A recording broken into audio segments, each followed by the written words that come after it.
En el video anterior les platiqué de este ejercicio llamado contorno ciego, que consiste en dibujar sin voltear a ver la hoja de papel. Pero veamos ahora cómo este ejercicio nos puede ayudar a mejorar nuestro dibujo.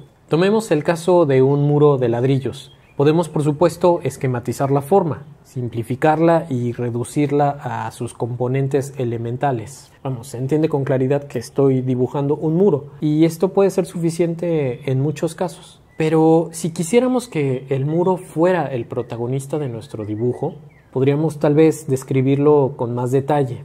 Lo que estoy haciendo es dibujar muy lentamente, cuidando de describir cada detalle de la forma. Claro, ahora estoy volteando a ver mi hoja de papel y al modelo mientras dibujo. No sé a qué nos referimos cuando decimos que queremos aprender a dibujar, porque dibujar mal también es dibujar.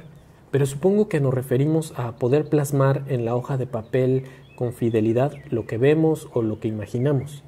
Pero definitivamente no se sientan mal si requieren de un modelo o una referencia para copiar.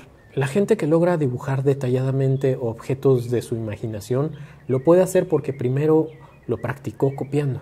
No existe un don mágico o un talento con el que uno nace para poder hacer estas cosas. Creer eso tal vez sería demeritar las horas que un artista trabajó arduamente para adquirir sus habilidades.